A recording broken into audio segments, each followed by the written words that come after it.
دیکھیں شرک اسے کہتے ہیں کہ اللہ تعالیٰ وحدہ لا شریک ہے، اس کی ذات میں، صفات میں، افعال میں، احکامات میں کسی کو شریک کرنا۔ صحیح۔ مثال کے طور پر اللہ وحدہ لا شریک ہے، وہ ایک ہے۔ اب کسی اور کے متعلق یہ گمان رکھنا یا یقین رکھنا کہ اس کے ساتھ کوئی اور بھی ہے، یہ شرک ہے۔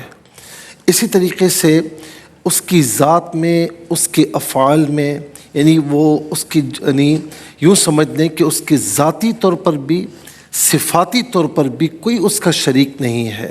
اور اسی طرح افعال میں، احکامات میں وہ جو چاہتا ہے وہ فرماتا ہے، اسے کوئی پوچھنے والا نہیں یا اس کے ساتھ کوئی شریک نہیں ہے کہ جو اس کے ساتھ شریک ہو اور اس کو پوچھے یا اس سے پوچھنا پڑے، ایسا کچھ بھی نہیں۔ پھر دوسرا، وہ واجب الوجود ہے اور ازلی ابدی ہے، ہمیشہ سے ہے ہمیشہ تک۔ یہ ہمیشہ سے ہمیشہ تک، یہ صرف سمجھانے کے لیے ہم کہہ رہے ہیں، ورنہ اس سے ماورا ہے۔ واجب الوجود اپنے وجود میں کسی کا محتاج نہیں ہے، وہ خود قائم حی قیوم ہے اور وہ اپنی ذات میں کسی کا محتاج نہیں۔ اب آئیے اس بات پر کہ اس کی صفات میں، مثال کے طور پر سلمان بھائی، وہ سننے والا ہے، سمیع ہے، تو سننے والے تو ہم بھی ہیں۔ وہ دیکھنے والا ہے تو دیکھنے والے ہم بھی ہیں۔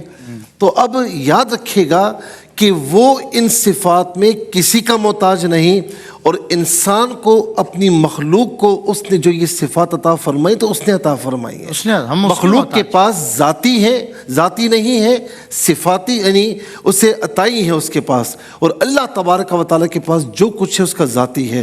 اسی لیے ہم کسی نبی کے متعلق یا اسے کسی مقرب کے متعلق جب ہم کہتے ہیں کہ اللہ رب العالمین نے اسے فلاں چیز عطا فرمائی، جیسے مثال کے طور پر ہم کہتے ہیں علم غیب اللہ تبارک و تعالیٰ کے پاس ہے۔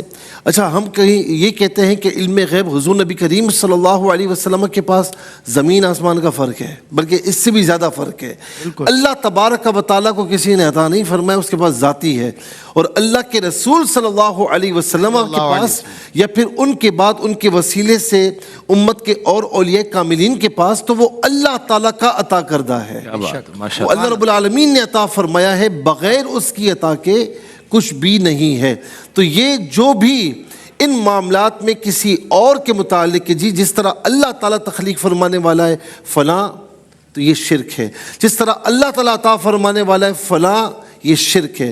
جس طرح اللہ رب العالمین اولاد عطا فرمانے والا ہے فلاں بھی ایسی اولاد، یہ بالکل شرک ہے۔ تو یاد رکھیے گا کہ اللہ تعالیٰ کی بارگاہ میں کسی کو شریک نہیں کیا جائے گا، وہ اپنی ذات میں، صفات میں، افعال میں، احکامات میں لا شریک ہے۔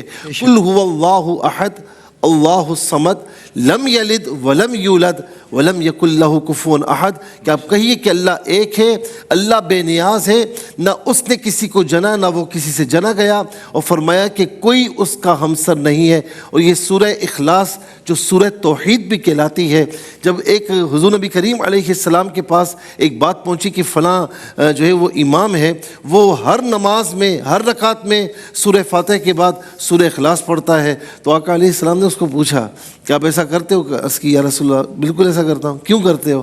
عرض کی یا رسول اللہ اس میں اللہ تعالیٰ کے توحید کا بیان ہے، اس کا تعارف ہے، مجھے اس سورت سے محبت ہے۔ فرمایا کہ اگر ایسا ہے تو تجھے اس سورت کی محبت جنت میں لے کر جائے۔